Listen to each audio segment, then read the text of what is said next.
pessoal! Para quem não me conhece, sou a professora Érica Leal. Esta aula é mais uma da sequência das videoaulas que tem como objetivo auxiliar o aluno na compreensão dos temas discutidos em nossas disciplinas e que estão disponíveis em meu site. Para localizar o meu site, basta você clicar no link disponível na descrição deste vídeo ou acessá-lo usando o eixo QR Code. No meu site, você vai encontrar o meu e-mail e os materiais das disciplinas que iremos trabalhar. Boa aula! Vamos relembrar, então, na aula passada nós falamos sobre o mercado em concorrência perfeita, não sei se vocês se lembram, né? Então, a primeira pergunta é mais para a gente relembrar, né, as hipóteses que estão subjacentes a um mercado em concorrência perfeita. Então, essa é a primeira pergunta que nos é feita aí. Só um momentinho. Então, a primeira pergunta que ele nos faz, ele nos pede para relembrar as 4 hipóteses básicas de um mercado em concorrência perfeita. Vamos lembrar aqui, né? Primeira coisa, para ser um mercado em concorrência perfeita, eu tenho que ter um número muito grande de compradores e um número muito grande de vendedores, de forma que nem os demandantes, nem os ofertantes, eles influenciam os preços de mercado. A gente diz que a firma é uma firma tomadora de preços. Então, a atomicidade é uma das primeiras hipóteses, né? Aí, que caracteriza o mercado em concorrência perfeita. O segundo seria o produto homogêneo, significa que não há diferenciação de produto. Então, atomicidade, um número muito grande de consumidores e de ofertantes. Produto homogêneo, então não há diferenciação de produto. E a terceira característica, livre entrada e saída de firmas, ou seja, as firmas entram no mercado e saem do mercado sem custos. Essa é a terceira hipótese. A quarta e última subjacente que a gente discutiu na aula passada foi a informação perfeita, né? Todos os consumidores e os ofertantes, eles têm, né, acesso às mesmas informações, as informações estão disponíveis para todos de forma perfeita. Então, são as 4 hipóteses. Depois, a segunda pergunta vem, né? Por que a gente diz que uma firma é uma firma tomadora de preço? O que significa isso? Significa que uma firma que está nesse mercado é uma firma inserida no mercado em que o número de vendedores e de demandantes é tão grande de forma que eles não vêm influenciar os preços. Então, por isso que a gente diz que a firma em concorrência perfeita é uma firma tomadora de preços, ok? Bom, agora, na aula passada, talvez não tenha ficado muito claro para vocês, e aí eu gostaria de esclarecer um pouco mais a respeito das economias e das deseconomias de escala, né? Escala, toda vez que a gente fala em escala, a gente fala em longo prazo, né?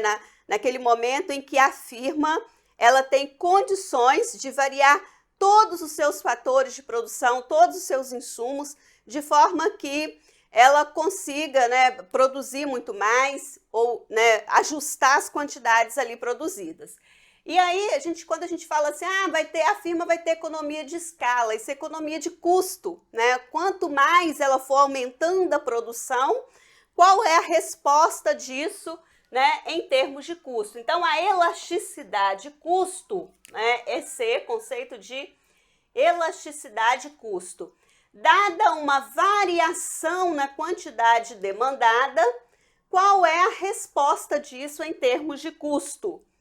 Então, a gente pode olhar para essa equação aqui, né? A gente pode reescrevê-la da seguinte forma: Q sobre C, dC dQ. Esse termo aqui a gente já conhece, já é famoso nosso. Variação do custo total é o custo marginal. Q sobre C é o inverso do custo médio, né? Porque o custo médio não é o custo dividido pela quantidade produzida? Então, o inverso dele, né? 1 sobre o custo médio. Então, a elasticidade custo, ela pode ser dada pela relação entre custo marginal e custo médio. Isso eu mostrei na aula passada, estou dando uma revisada aqui. Então, todas as vezes, né, que a gente tem essa elasticidade menor do que 1, né? Aqui a gente tem o que a gente chama de economias de custo, né? A gente está nessa área aqui. Todas as vezes que ela é maior do que 1, a gente tem as deseconomias. Só acertar aqui. As deseconomias aqui de escala, né? Aqui. Bom, isso que nós fizemos na aula passada.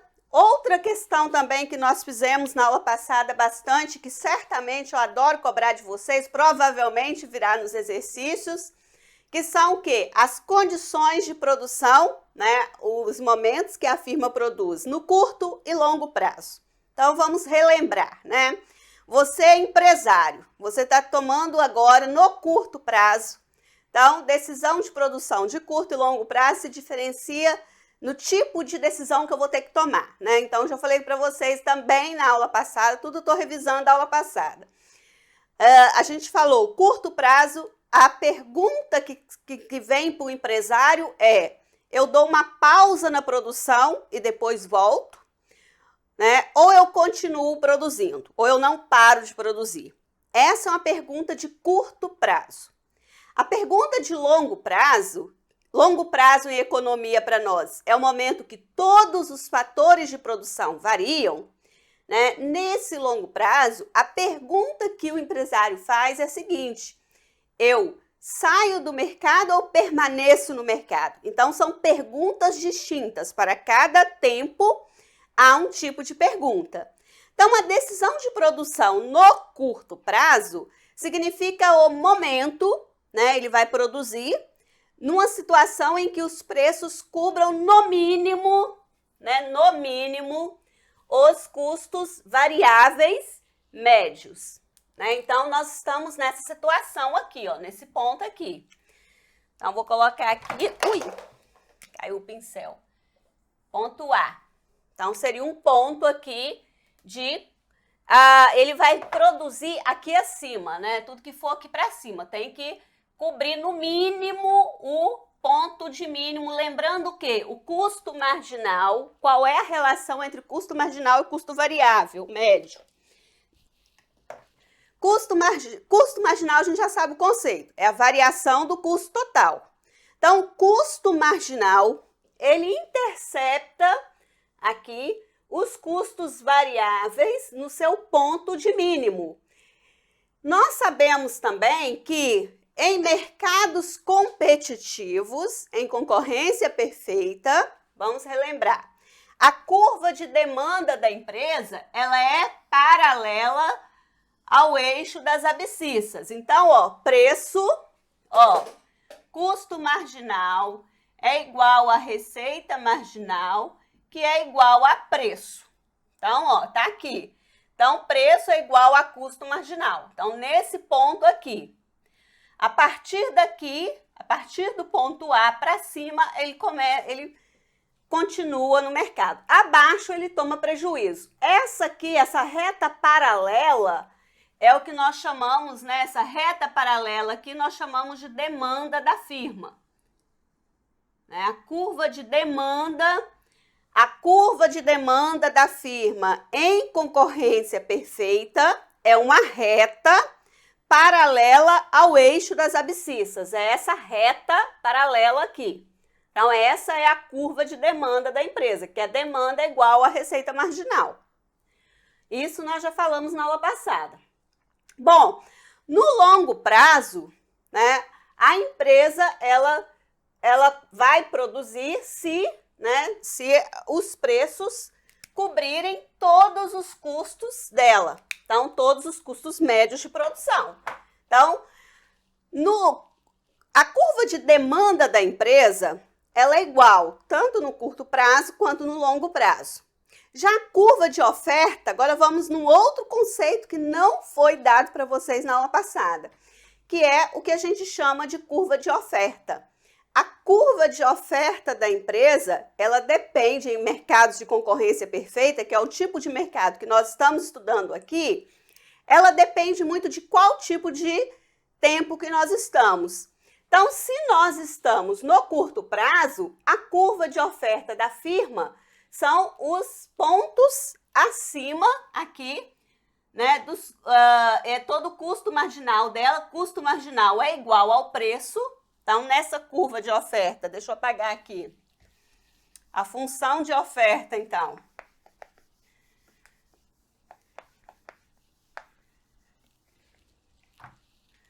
Função de oferta da firma em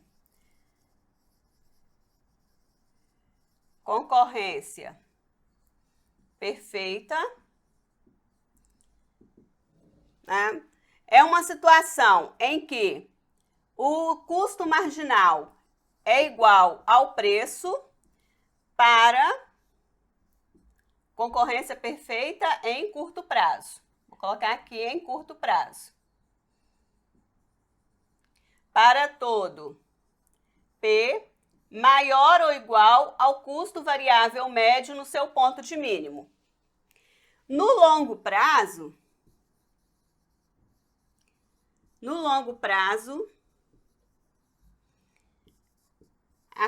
a função, né? A curva ou função aqui de oferta da firma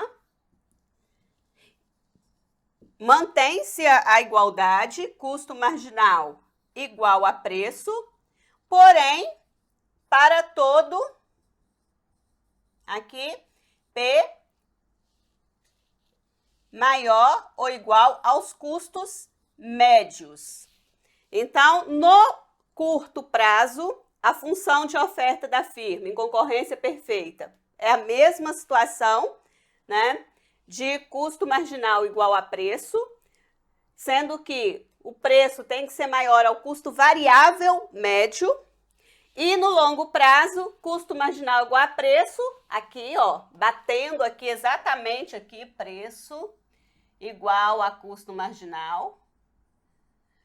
Só que, olha o ponto de mínimo. No mínimo tem que cobrir todos os custos. Por quê? No longo prazo, como eu falei com vocês anteriormente, né? No longo prazo, todos os custos são variáveis. A gente não tem custo fixo, né? A função de oferta do longo prazo não tem custo fixo.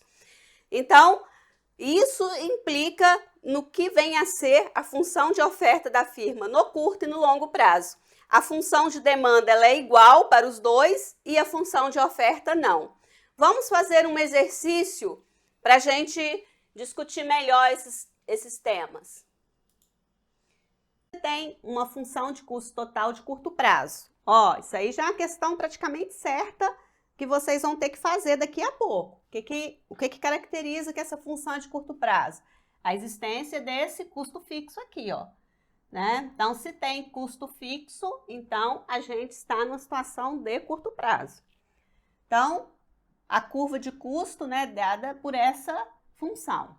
Determinar o nível de produção e o lucro máximo em um mercado competitivo, né, em que o preço do produto seja R$ 4,50 por unidade. Em um mercado competitivo, a gente já sabe disso, já várias vezes nós já mostramos.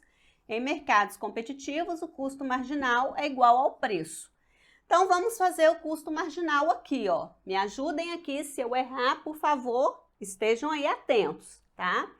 Então, ó, custo marginal aqui de Q é igual a 0,06 Q ao quadrado menos 1,8 Q mais 12, né? Isso aqui é igual ao preço. O preço que ele me deu é R$ 4,50. Então, a minha expressão vai ser dada por 0,06 Q ao quadrado menos 1,8 Q mais 7,50. Então, isso aqui eu vou igualar a zero, né? Então, eu vou achar agora as raízes dessa equação. Então, ao achar as raízes dessa equação, então vocês vão fazer aí depois e vocês confiram. As raízes aqui são, já fiz aqui, Q1 igual a 25 e Q2 igual a 5. Bom, uma vez que eu achei as raízes, agora o que eu vou fazer? Eu preciso, né, a produção, voltando àquele gráfico anterior, né? A produção, ela dá na parte crescente ali para cima, né, do custo marginal, né? Então, a gente vai pegar aquela parte crescente ali do custo marginal. Para a gente fazer isso, Lucas, olha o que nós vamos fazer. A gente vai fazer a derivada segunda, né? Então, derivando aqui novamente, né, eu vou ter... Então, vou pegar aqui, ó, a derivada do custo marginal de Q vai ser 0,12Q menos 1,8. Então, se eu pegar aqui, isso aqui para Q1, então, vou colocar isso aqui. Vou pegar essa derivada aqui. Então, a derivada do custo marginal no ponto Q igual a 25, a derivada segunda, vou colocar aqui. Derivada do custo marginal de Q no ponto Q igual a 25 é igual a 0,12 vezes 25 menos 1,8. Então, isso aqui maior que zero. E o outro caso da derivada aqui, né, a gente faz para todos eles. Vou colocar uniforme aqui.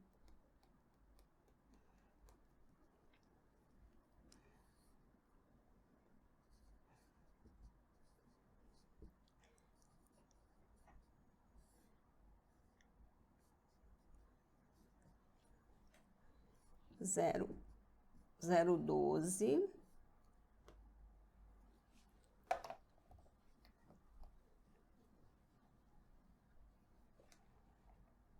0,12 vezes 5 menos 1,8. Isso aqui menor que zero. Então, meu Q de equilíbrio, minha quantidade de equilíbrio é igual a 25. Né? O meu Q que maximiza o lucro é o meu Q 25. Bom, ele pede, né, determinar o nível de produção. Nível de produção no Q igual a 25. Agora, e o lucro máximo? Bom, o lucro máximo nesse Q 25. Para a gente achar aqui o lucro máximo nesse ponto Q igual a 25, vamos pegar a expressão do lucro, né? Então, lucro, lembra que eu falei para vocês na aula passada? Lucro é igual a receita menos os custos, né? Lucro a gente chama de PI geralmente aqui. PI é igual. A receita aqui é preço vezes quantidade. Preço, 4,50, vezes a quantidade, 25, menos os custos. Agora sim, vamos colocar tudo isso aqui no ponto Q igual a 25. Então, vamos fazer tudo aqui, ó. 0,02 25 aqui ao cubo, menos 0,925 ao quadrado, mais 12 vezes 25, mais 10. Então, esse lucro aqui, confiram aí,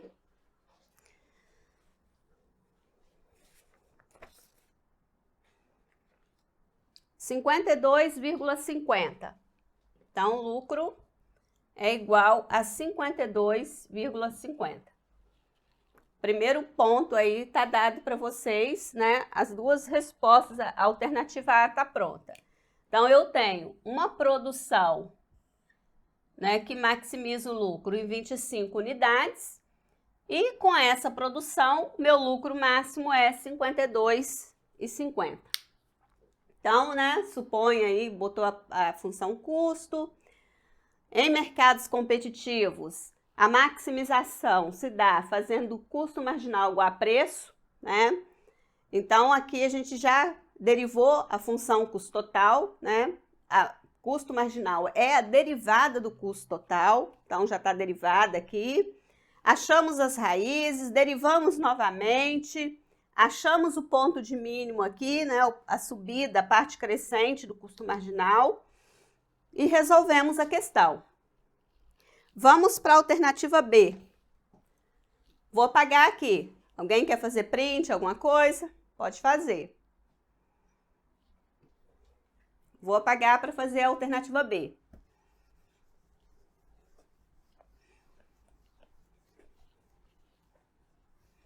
Depois eu disponibilizo para vocês também, porque a gente está gravando. Agora, na alternativa B, é a parte mais interessante da questão, porque até aqui vocês já viram comigo em sala de aula, né? Então, isso aqui vocês já deveriam estar fazendo para lá e para cá. Agora, a alternativa B é a parte que ele pede para a gente a função de oferta. Então, ele pede para nós, na alternativa B, qual aqui a função de oferta da empresa.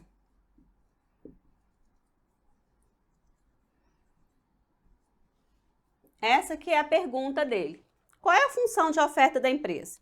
Então, para eu achar a função de oferta da empresa, né, a gente sabe que para o empresário vai ser interessante ofertar numa situação em que o preço é igual ao custo marginal. Mas que preço é esse? Né? Sabendo que essa aqui é uma função custo de curto prazo, né? Esse preço aqui, ele precisa ser maior ou igual ao custo variável médio mínimo. Então, a primeira coisa, quando ele me pede aqui qual é a função de oferta, eu preciso calcular o custo variável médio mínimo para eu poder colocar as condições que o empresário vai estar disposto a ofertar o produto. O preço que ele vai lá, olha, esse aqui é o preço que se o mercado não chegar a esse preço aqui, eu não vou ofertar.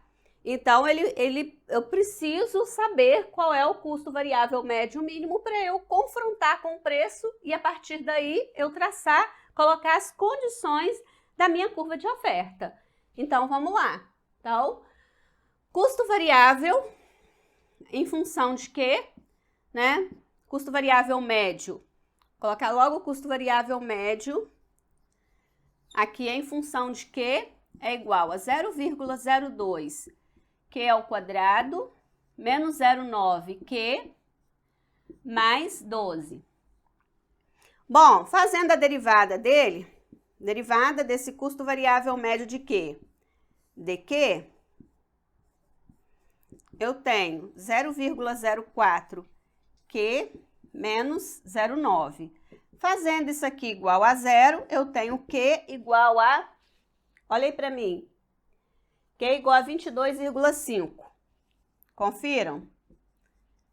Bom, esse é o Q igual a 22,5, eu derivo novamente.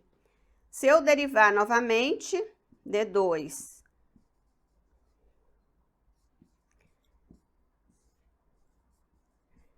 eu tenho 0,04, é maior que zero, portanto, esse aqui é um ponto de mínimo.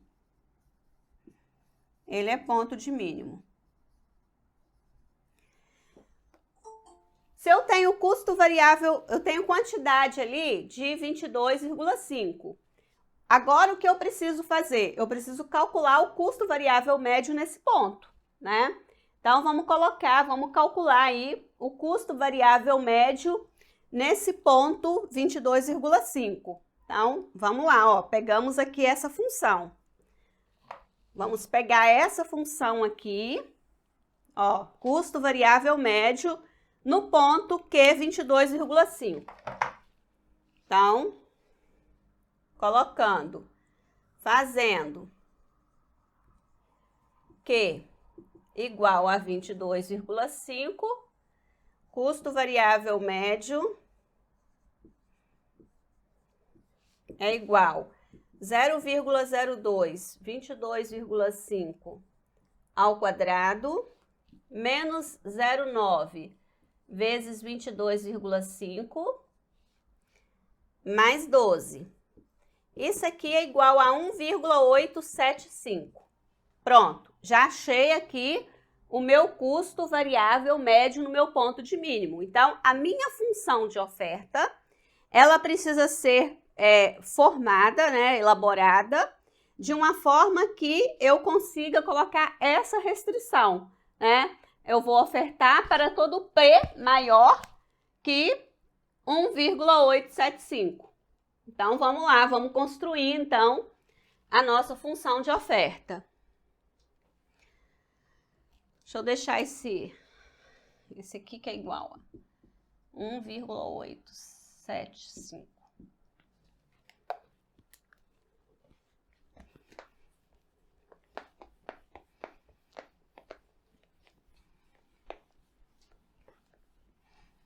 Então, já sei meu custo variável médio mínimo. Então, vamos fazer nossa curva de oferta, nossa função aqui de oferta. Nossa função de oferta, né, custo marginal aqui, 0,06 Q ao quadrado, menos 1,8 Q, mais 12, isso aqui igual a P. Então, eu vou ter uma função de oferta tal da seguinte forma, 0,06 Q ao quadrado, menos 1,8 Q, mais 12, menos P. Eu vou igualar isso aqui a zero, eu vou achar as raízes dessa equação. Agora, Lucas, vem a sutileza do mais ou menos, né? Então, quando eu vou achar aqui as raízes dessa equação, eu vou ter a seguinte situação. Eu vou ter, vamos colocar aqui oferta, função de oferta da empresa, eu vou colocar assim, ó, S, que geralmente é S de oferta, é uma expressão que a gente usa em economia, é S em função de P, S de P, assim que a gente coloca, tá? Então, ó, o meu S aqui de P é igual a menos B, 1,8. Como eu quero Q positivo, mais menos B, mais ou menos raiz, né, de B ao quadrado. Aí vocês podem colocar, né, 1,8, raiz de B ao quadrado, menos 4, que multiplica A, que multiplica C.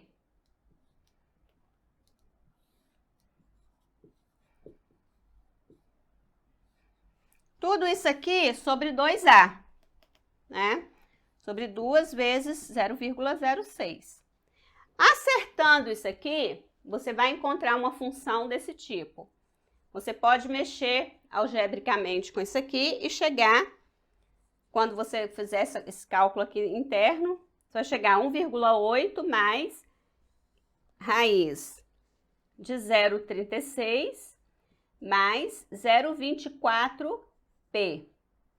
Tudo isso aqui dividido por 0,12. Bom, isso aqui está resolvido uma parte do meu problema.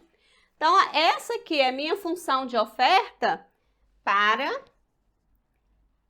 P maior ou igual a 1,875. Então, ó, o que eu fiz? Igualei custo marginal ao preço, né?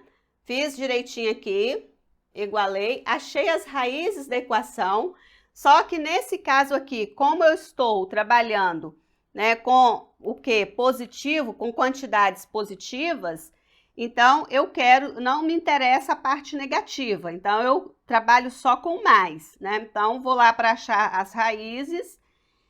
Fiz aqui a expressão de Bhaskara aqui e achei essa situação. Essa questão aqui, essa oferta aqui, essa condição para o empresário, ela é válida para todo preço maior ou igual a 1,875, quase 1,9.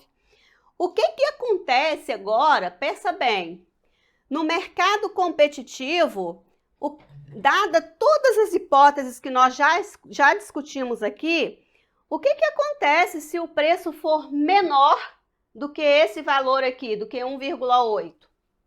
Né? Aqui é igual a zero para P menor que 1,875. Então, por favor, todas as vezes que eu pedir para vocês resolver um exercício e pedir para vocês achem a função de oferta da empresa, a função de oferta vocês vão ter que fazer em mercados competitivos, igualar custo marginal a preço, procurar qual é a condição desse preço. Então, o preço você vai trabalhar aqui os seus custos variáveis médios mínimos. Então, assim, o preço é dado pelo mercado, né? Então, você vai procurar adequar o seu custo ao que o mercado te dá de preço.